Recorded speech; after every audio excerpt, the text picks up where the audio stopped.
Everyone says they know the story of Joseph. But how well do you really know him? He is remembered as the one who became a prime minister and forgave his brothers. But his story began with a father's favoritism, his brother's jealousy, and dreams that were cast aside. Joseph was the 11th son of Jacob. His life unfolded through jealousy, betrayal, silence, opportunity, and restoration. And in all that he experienced, the emotions we face in today's life are clearly present. Let's walk through his story, step by step. Joseph was the 11th of Jacob's 12 sons. His mother was Rachel, the woman Jacob truly loved. Jacob had children with 4 women, and the sons were born to different mothers. Among them, Joseph was the first son of Jacob's most beloved wife, and born late in his life. Jacob loved him deeply, and the expression of that love was the famous robe of many colors. In ancient Near Eastern society, colorful garments were not merely decorative, they symbolized inheritance, authority, and status. Joseph's robe was like a declaration. This is the son who will inherit from me.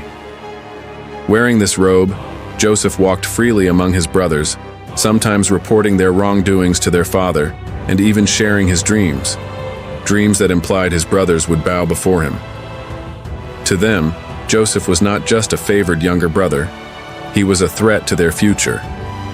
This wasn't simple jealousy. It was a mix of family power struggle, emotional neglect, and resentment toward a younger sibling, a tension that had built up over years. Their hatred was not sparked by one event. It was the result of deep structural conflict. One day, Jacob sent Joseph to check on his brothers, who were tending the flocks. Wearing his colorful robe, Joseph walked a long way to find them. But when they saw him from a distance, they said, "Here comes that dreamer." Those few words carried their anger, mockery, and exhaustion. They no longer saw Joseph as family, but as a rival. At first, they plotted to kill him. But Reuben intervened.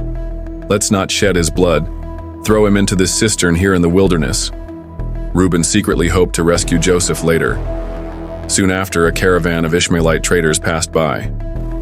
Then Judah suggested, "Let's not kill him. Let's sell him to the Ishmaelites. That way we're not guilty of shedding his blood." Joseph, not knowing why, was seized by his brothers and sold to slave traders. The price? 20 pieces of silver, the average market price for a slave at the time. He was treated as less than human. Dragged away to a foreign land, unable to understand the language, Joseph had no idea what was happening. His life changed completely that day. The brothers tore his colorful robe, dipped it in goat's blood, and took it to their father. Jacob saw the robe and cried, "My son must have been torn to pieces by a wild animal." He collapsed in grief. Joseph was 17 years old, and even in that pit, and on the journey strapped to a camel's back, God never left him. Arriving in Egypt, Joseph was sold to a man named Potiphar, a captain of Pharaoh's guard, an officer of high rank. At first, Joseph was just another slave in the household. But something unusual happened. Everything Joseph did succeeded. Potiphar didn't see this as mere coincidence. There's something divine with this Hebrew boy, he thought. He entrusted Joseph with full control over his household. And the important point is, Joseph wasn't promoted because of luck. He had already been betrayed and sold, dragged into a land where no one spoke his language. And still, he didn't complain. In Egyptian society at the time, foreign slaves had zero rights. A single wrong word could cost him his life. Yet within that system, Joseph earned trust through diligence and silence. But the crisis came from an unexpected place. Potiphar's wife tried to seduce Joseph. "Come lie with me," she said. This wasn't mere temptation. It was a death sentence for a slave to say no to the master's wife. Joseph refused again and again. One day, when she grabbed his robe in a room with no witnesses, he fled, leaving his garment behind. She immediately accused him of trying to assault her. Potiphar didn't investigate. He threw Joseph in Pharaoh's prison, a place reserved for high-level offenders. It was his second betrayal. This time, from his master, and as a price for integrity. By the standards of the time, it was a miracle Joseph wasn't executed. And yet, even there, he rose again. In prison, people began to notice him. Even the warden trusted Joseph and gave him responsibility over other prisoners. Some might say, he was just hardworking, or he was lucky. But the Bible says it like this: the Lord was with Joseph, and he prospered in everything. Genesis 39:23. Joseph wasn't shaped by circumstances. He remained himself in every setting. He shined in prison, not because he was a good man, but because God was at the center of his heart. In prison, Joseph interpreted the dreams of Pharaoh's chief cupbearer and chief baker. Yet even then, he said, "Do not interpretations belong to God?" Genesis 48. Though he was in a hopeless situation, Joseph openly declared that his ability came not from himself, but from God. That kind of confession is easy to say when life is good, but far harder in the depths of a prison.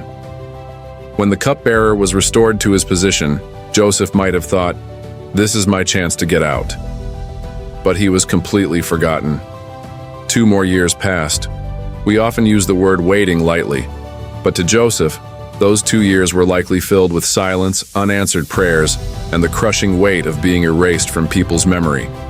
Still, the Bible says, the Lord was with Joseph. One day, Pharaoh had 2 strange dreams. In one, fat cows were devoured by thin cows. In another, full heads of grain were swallowed by shriveled ones. None of Egypt's magicians or wise men could explain them. Only then did the cupbearer remember Joseph. "I knew a young Hebrew in prison. He interpreted dreams exactly." Joseph was quickly summoned. Genesis 41:14 says, "So Pharaoh sent for Joseph, and he was quickly brought from the dungeon." It was a short line, but behind it were 13 years of waiting. This was his one day, his one opportunity. And still, when Pharaoh asked him to interpret the dreams, Joseph said, "I cannot do it, but God will give Pharaoh the answer he desires." Genesis 41:16. This wasn't modesty. It was the fruit of a man who had spent years learning not to exalt himself. The pit and the prison had shaped Joseph into someone who trusted God alone. He explained that Pharaoh's dreams meant 7 years of abundance, followed by 7 years of famine. But Joseph didn't stop there. He proposed a clear, detailed strategy to prepare for the famine. This wasn't just spiritual insight. It was evidence of real-world wisdom. Joseph had the mind of a statesman. Pharaoh responded immediately, "Can we find anyone like this man, one in whom is the Spirit of God?" Genesis 41:38. "You shall be in charge of my palace." 41:40. Joseph went from the prison to the highest office in Egypt. He was 30 years old. 13 years had passed since his brothers sold him. We must ask ourselves, what are we seeing here? Joseph had to endure years of silence and obscurity. But those years were not wasted. They were preparation. Sometimes in our lives, when the door won't open, it may be because God is preparing us for a stage far bigger than we can imagine. This is the story of how Joseph became Egypt's prime minister, and how God works through those who refuse to abandon their faith. Years passed. Just as Joseph had said, 7 years of abundance came to Egypt, followed by a severe famine. The famine spread far beyond Egypt, even into Canaan. Joseph's brothers came down to Egypt to buy grain. They stood before the prime minister, bowing low, unaware that the man before them was Joseph. More than 13 years had passed. Joseph now wore Egyptian garments and was called by an Egyptian name, Zaphanath-Paneah. No wonder they didn't recognize him. But Joseph knew them immediately. Imagine the flood of emotions in his heart in that moment. Betrayal, pain, anger, and the lingering loneliness of a lost childhood. He didn't reveal himself right away. Instead, he tested them. Had they changed? Were they still the same men who sold him? He asked them to bring their youngest brother, Benjamin. When they returned, he gave Benjamin extra portions of food. Then he planted a silver cup in Benjamin's bag and accused them of theft to see how the brothers would respond. And they said, "Let us stay in place of this boy. If our father loses him, he will die." That was something Joseph never heard from them before: responsibility. It was then that Joseph could no longer hide. He broke down and revealed himself. "I am Joseph, your brother." His brothers trembled in fear, and understandably so. The boy they betrayed now held absolute power. But Joseph didn't seek revenge. He wept and said, "You meant to harm me, but God sent me ahead of you to preserve life." That day, Joseph forgave his brothers, and not just by words, he provided for them. He brought their entire family to Egypt. The family was restored. This wasn't just a story of family reconciliation. Joseph was becoming part of something far bigger, God's redemptive plan. He could forgive those who had betrayed him, not because he forgot the past, but because he now saw that the past was something God had used. Joseph's final words to his brothers still echo to us today. "You intended to harm me, but God intended it for good." Genesis 50:20.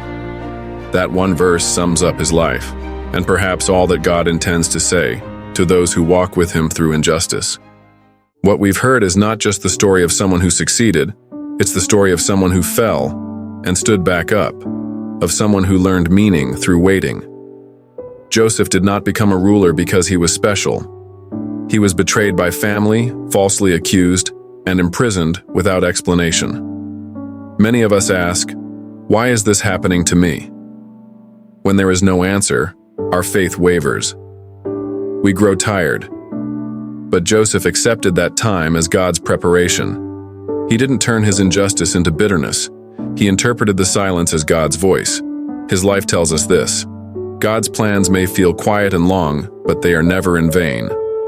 Joseph said to his brothers, "It was not you who sent me here, but God." This is more than a confession of faith. It's a new way of reading wounds. He didn't let his past define him.